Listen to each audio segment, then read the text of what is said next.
एक मोठी बातमी, आदित्य ठाकरेंनी लायकीत राहावं असं वक्तव्य निलेश राणे यांनी केलंय। आदित्य ठाकरेंनी एकनाथ शिंदे यांच्यावरती केलेल्या टीकेला निलेश राणे यांनी दिलेलं उत्तर, आदित्य ठाकरेंनी लायकीत राहावं असं निलेश राणे यांचं वक्तव्य।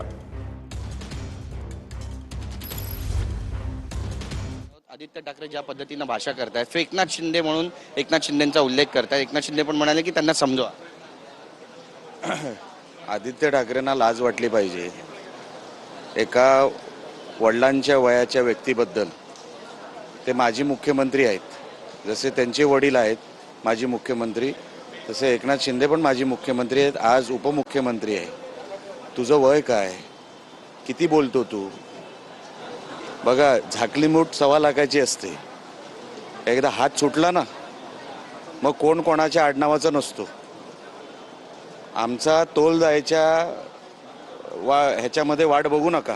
तोल जाईपर्यंत आम्ही उद्धव साहेब म्हणून बोलतो, सन्माननीय उद्धव साहेब म्हणून आम्ही नेहमी आदर ठेवणार उद्धव साहेबांचा। तुम्ही पण आमच्या साहेबांचा आदर ठेवला पाहिजे, नाहीतर तोल जायला किती वेळ लागतो? कोण कोणाचे ठाकरे राहिलेत का आता? जसं पूर्वीचं होतं तसं काय राहिलं आहे का? म्हणून तुमचा वयाचा भान ठेवा। तुम्ही कोण आहात? तुमचे वडील मुख्यमंत्री होते म्हणून तुम्ही कॅबिनेट मंत्री होते। तुमचं स्वतःचं कर्तृत्व नाही। जीभ सोडायला ना आम्हाला वेळ लागत नाही, आणि आमच्या जिभेला हाड नाही हे जगाला माहिती आहे।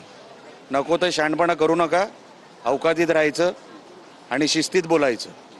जर आम्ही जीभ सोडली तर ऐकू शकणार नाहीत शब्द, आणि आम्हाला काय बोलायला काय बंधनं नाहीत। आम्ही काही बोलू शकतो, पण शिंदे साहेबांवर बोलायचं नाही, आणि बोलायचं असेल तर शिस्तीत बोलायचं त्यांनी। संजय राऊत पण रोज शिवीगाळ करतायत, ज्या पद्धतीनं भाषा वापरतायत। अरे तो तर भंगारच आहे। संजय राऊत म्हणजे कोण? भंगारच आहे ना।